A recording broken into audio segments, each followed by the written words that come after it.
Alright guys, Andy from Backbone Adventures here in Estes Park, Colorado, ATV and Jeep rental company.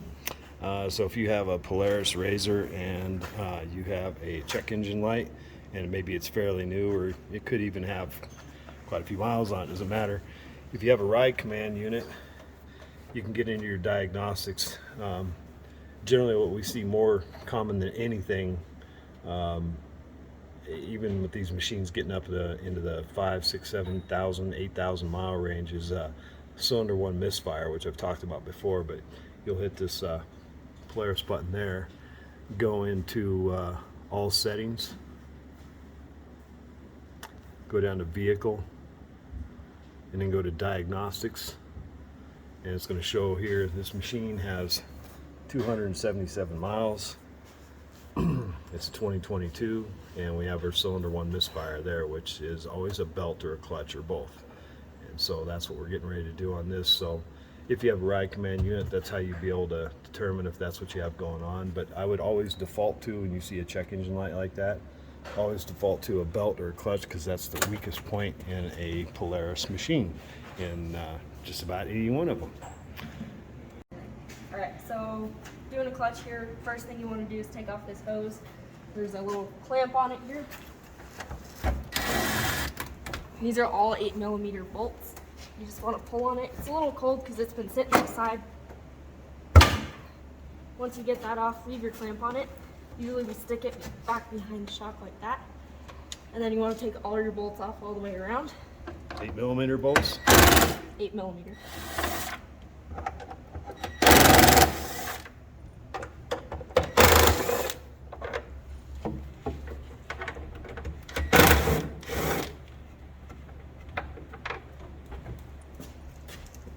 And if you leave that one in, you're going to need an extension to get around the shock.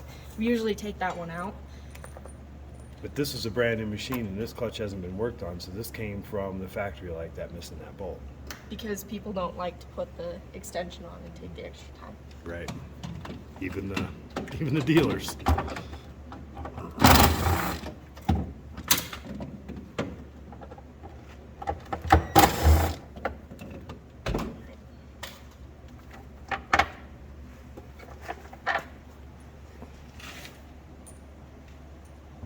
Take all those off. I should. One more. Just kidding.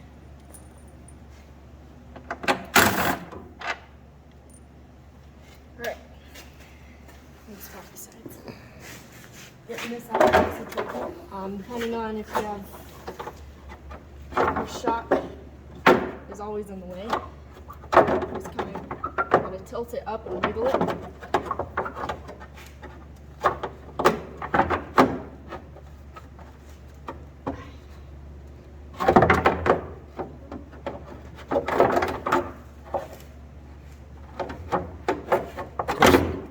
Go to do a video and it has to be complicated. The bastard has to give you problems, huh? Yep. And then usually I just keep all my bolts in there so I don't lose those. Alright, then you got your clutch. Belt looks fine until you take it off and actually get a look at it. Is that what we're going to do? You're going to take it all apart?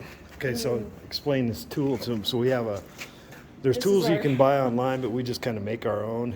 Take a look at it there. We just take a piece of metal and bend it to where you can get that in the secondary there and open it up. Okay. So get that in there, open it up. And I like to start from the bottom. Some people like to start from the top. Just make sure that's nice and opened up.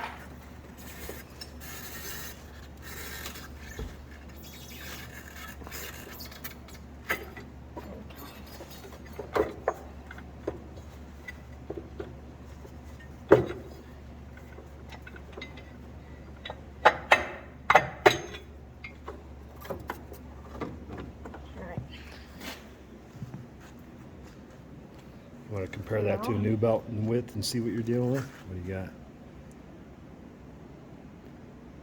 Alright, so the best way to tell is also flip it on the inside. Take a look down it, because if the clutch is running on it, like someone's jumping it, it'll clamp down and you'll have a really thin spot, and then it'll go back to thick.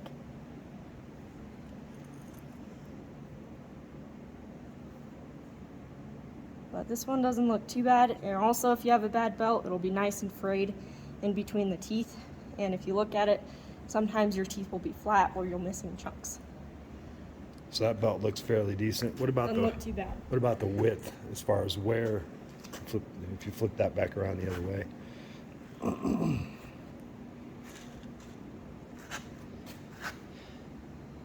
So doesn't look too bad.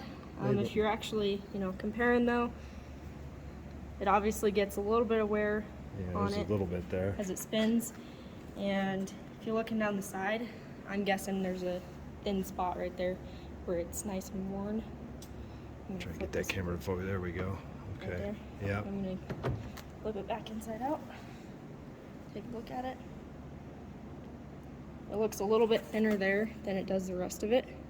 I don't know if you can kind of see that. It's not a huge thing, but yeah, I see it. Okay. It's a little bit. Looks like it clamped down just a touch. But. Okay. And you're gonna take the primary off? Yeah, I'm gonna pull the primary off and look at that, feel the bearings, and make sure all the weights and everything are good. And then if we decide to, we'll put a new belt on it, which we probably should just be safe.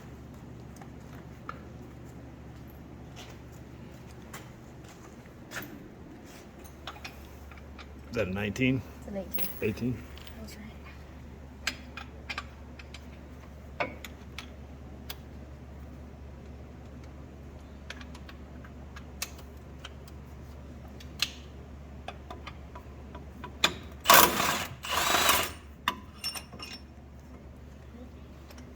Take that out, and then we got a clutch puller tool here, and it's a 21.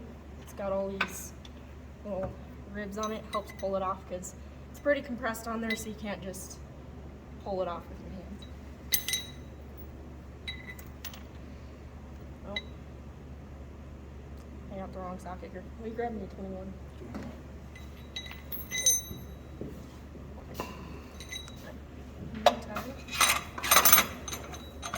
Just make sure it's threaded on there right, so you don't just hammer on it, cross thread it.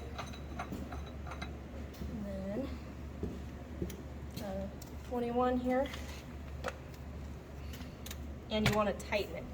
That seems weird, but you want to make sure it's going tight.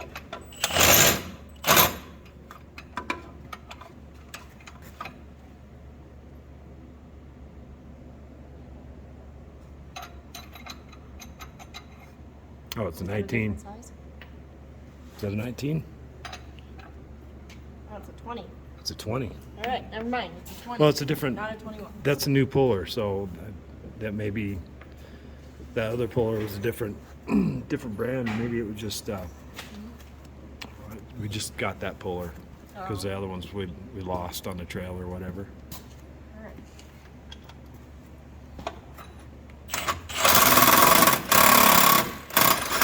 Until it pops off. And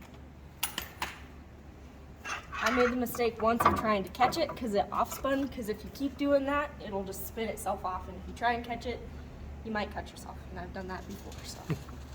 And then take this guy out.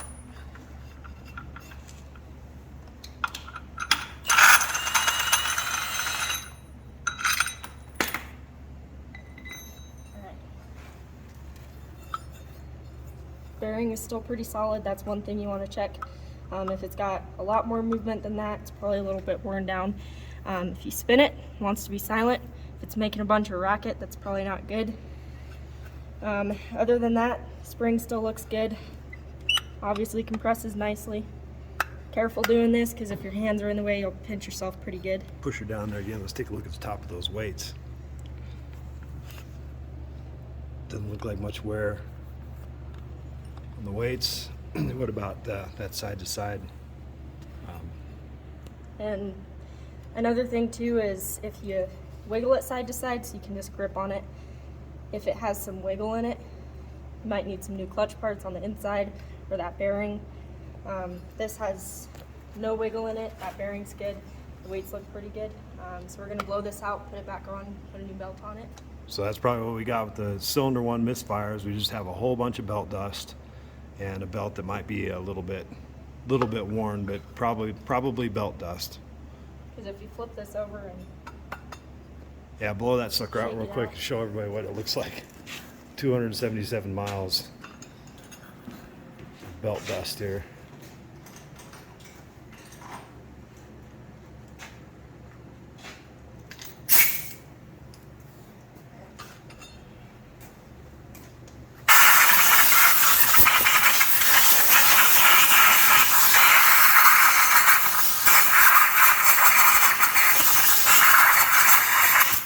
That's not bad at all, actually. It's not too bad.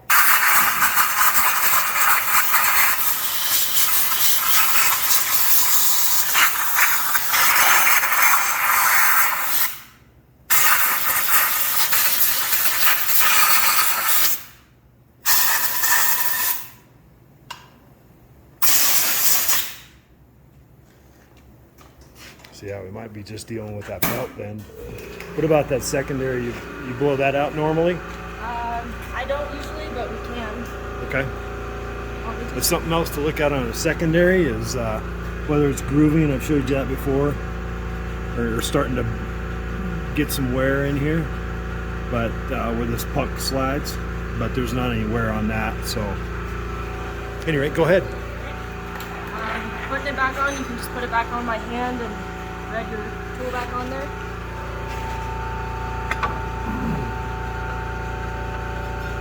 Just make sure it's on there good. And when you go to put your, not your clutch puller, but your original bolt that you pulled out, make sure, same thing, hand tightening it first, not cross threading it. Once you get a few threads in, then you can go ahead and tighten it down.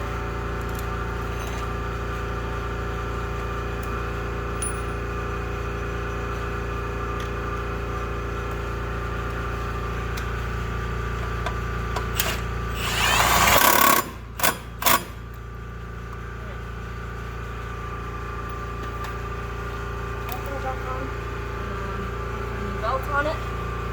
So reverse process of what I just did. You're going to need the clutch tool back here in a second. Get it around the primary first here.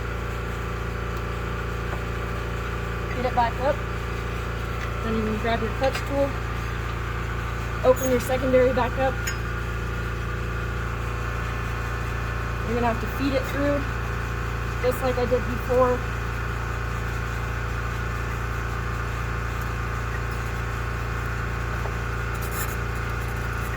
Doesn't help that it's 20 degrees outside and everything's frozen. It's only been And in that here belt's for cold too. It's been about sitting in 10. that container freezing.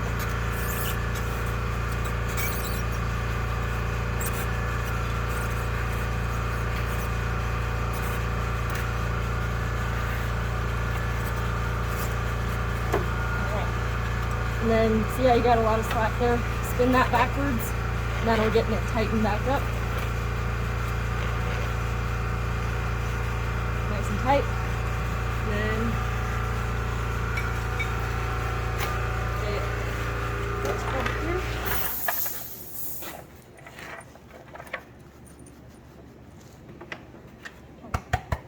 Get the rest of the dust out of there.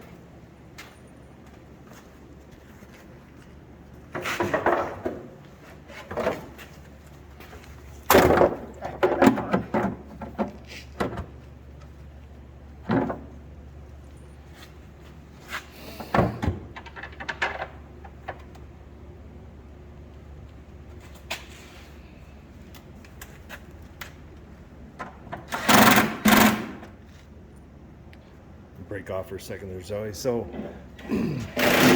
noticed in the other video I told you about the cylinder one misfire code. So now what we're going to do after it has a new belt, clutch has been blown out. We've determined the clutch is in, the primary is in good shape. So is the secondary. Then we're going to take it outside. We're going to run it for 4 or 5 seconds, or quite a few seconds, over 4,000 RPMs, ripping up and down the street here just a little bit, and that'll clear that check engine code and that cylinder one misfire, and it'll all be good to go and ready to hit the trail again. So that's how you do a clutch or belt. I'm sorry.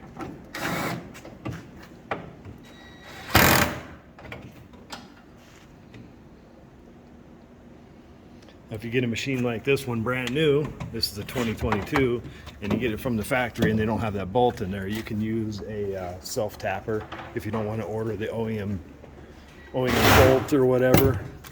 We just have,